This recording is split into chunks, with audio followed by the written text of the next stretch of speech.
Doctor ইউনূসকে আমি সামনাসামনি বলেছি, উনি আমার শিক্ষক, আমি প্রায় সময় বলি, তার সাথে আমার সেরকম সম্পর্ক আছে। আমি বলেছি আপনি কি আরো বেশি দিন ক্ষমতায় থাকার ধান্দায় আছেন নাকি? মানে কি বলো? আমরা বললাম এই কারণে যে আপনি তো অনেক বড় মানুষ, বাংলাদেশের প্রধান উপদেষ্টার চাইতে ডক্টর ইউনূস ব্যক্তিগতভাবে অনেক বড়। এই জন্য আমি বিশ্বাস করি, মানুষ বিশ্বাস করে যে আপনি ক্ষমতার জন্য ধান্দাবাজি করবেন না। বলে না, করবো না তো, আমি দিয়ে দিতে চাই ক্ষমতা যত তাড়াতাড়ি। ওখানে গিয়েও বলেছেন, আজারবাইজানও বলেছেন, আমরা যত তাড়াতাড়ি নির্বাচন দিতে পারি সেটার চেষ্টা করব। তাই যদি হয় তাইলে সেই কাজগুলো করেন। আমি ওই বিষয়ে যাবো না, কারণ লম্বা কথাবার্তা। কনস্টিটিউশন চেঞ্জ করবেন, কনস্টিটিউশনে এক একজন এক এক রকম প্রস্তাব দেবে, সেগুলো মিলাবেন কিরকম করে, কারোর সাথে তো কথাই বলেন না। আমি কি চাই আর সালাম কি চাই জানেন না তো। তাহলে আমার আর সালামের মধ্যে ঝগড়া লাগলে আপনি মেটাতে পারবেন? আমরা দুজন ঝগড়া করলে সেই সংস্কার করতে পারবেন? অবশ্যই সংস্কার বলেন যাই বলেন, এই অন্তর্বর্তী সরকার চাপিয়ে দেওয়ার ক্ষমতা রাখে না। তাদেরকে সমস্ত শক্তিকে, যারা যারা অংশী, তাদের সাথে কথা বলে যেটার ব্যাপারে ঐকমত্য আছে সেই কাজগুলো করবেন। যেটা মেলে নাই বলবেন এগুলো মেলে নাই, আগামী দিনের সংসদ, আগামী দিনের সরকার এই সংস্কারগুলো করবে। আমরা মনে করি এই সংস্কারগুলো করা উচিত। এমনকি অন্তর্বর্তী সরকার তো প্রস্তাবও করতে পারেন যে এই সংস্কার করলে বাংলাদেশ ভালো জায়গায় যাবে। আমাদের লক্ষ্যটা কি ছিল? এত বড় জীবন দেওয়া লড়াই কেন হলো? কারণ সবাই যে বাংলাদেশটা বলতে চান, সবাই যে বাংলাদেশে অত্যাচার, নির্যাতনের, শোষণের, বঞ্চনার দেশ, বৈষম্যের দেশ, সেটা অবসান হোক। সেই জায়গাতে আমরা একটা সুন্দর বাসযোগ্য, ভালোবাসার মতো একটা দেশ করতে চাই। তো সেটা যদি করতে চাই তাহলে সেই রকম করেই তো সংস্কার করতে হবে, সবাই মিলে করতে হবে। সেই জায়গাতে ধান্দাবাজ লোকজনকে আপনি উপদেষ্টা বানাবেন, ধান্দাবাজ লোককে আপনি বড় বড় অফিসের জায়গায় দেবেন, সেটা করতে হবে না। আর জিজ্ঞেস করলে কোনো জবাব দেবেন না। রাষ্ট্রপতিরা থাকতে পারবে না, হুলস্থুল হয়ে গেল না? উনি তো আছেন, কেন আছেন? সরকার বলেছে কিছু? আছেনই কেন আর চলেই যাবেন কেন? কিছু তো বলেননি।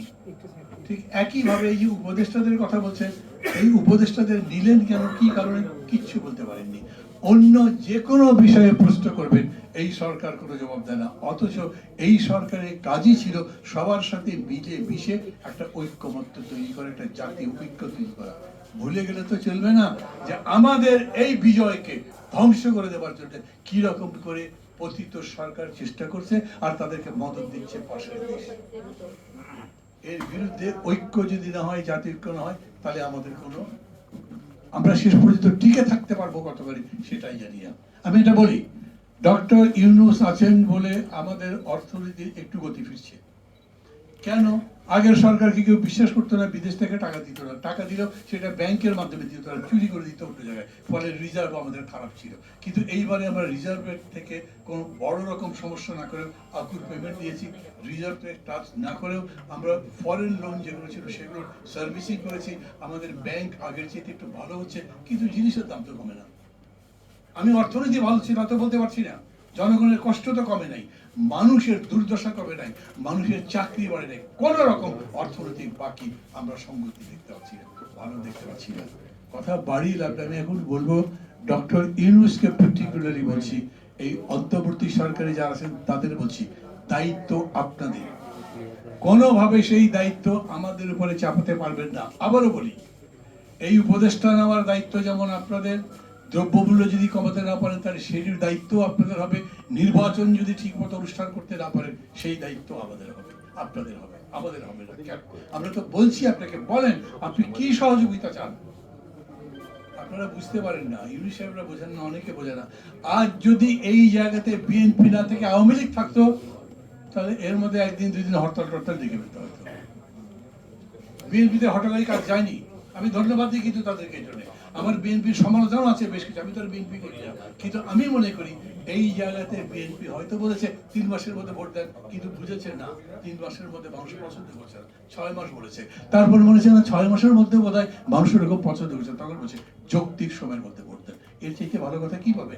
তারা অন্য কোনো রকম সমস্যা তৈরি করে নেয়। কিন্তু আপনাদের কাছে বলছে, আপনি একবার ডেকে কথা পর্যন্ত বলেন না। বিএনপি যখন বলে যে আপনি মনে হয় ক্ষমতায় দীর্ঘদিন থাকার জন্য চেষ্টা করছেন, মনে মনে ফিকির করছেন, তো সরকার তো ডাকতে পারে বিএনপি নেতাকে, কেন এরকম বললেন, আমি তো এরকম নই, আমি এরকম ভাবছি ইত্যাদি। তাদের মধ্যে মতের আদান প্রদান হতে পারে, আমাদের সাথে হতে পারে। সরকার কারোর সাথে কথা না বলে যদি মনে করেন একা চাপিয়ে দেবেন, আমি কিন্তু কোনো থ্রেট করছি না, আমি বলছি ইতিহাস বলে ওইটা পারবেন না। ইতিহাস বলে মানুষ ঠিকই দাঁড়াবে এই সময়। আপনারা বলেন যে মাসে মাসে কি অভ্যুত্থান হবে, আরে ভাই মাসে মাসে অভ্যুত্থান আমাদের দেশেও এরকম হয়েছে, বিদেশে তো হয়েছেই। খুব বিশ্বখ্যাত রাশিয়ার বিপ্লব ফেব্রুয়ারিতে একটা হয়েছে, অক্টোবরে আরেকটা হয়েছে। প্যারি কমিউন যেটা বলে সেটা 1 মাস 2 মাসে একটা করে হয়েছে। মানুষ জাগতে পারে যদি তাদের মধ্যে সেই সমস্যায়, মানুষ চায় যে আমরা এখন আর লড়াই করতে চাই না, এখন নিজেরা গুছিয়ে একটা দেশ ভালো মতো করতে চাই, গণতন্ত্রের দেশ করতে চাই, নির্বাচনের ব্যবস্থা করতে চাই এবং বৈষম্য দূর করতে চাই। ড্রাইভিং সিটের সরকার, তাদের উপরই দায়িত্ব, তারা এই কাজটা করবেন। আজকের দিনে আমরা এই প্রত্যাশা করি, আর সবাই একই সাথে সজাগ থাকি যাতে আগামী দিনে দরকার যদি লাগে তাহলে আমরা এই অন্যায় ও ভুলের বিরুদ্ধে দাঁড়াতে পারি। খোদা হাফেজ।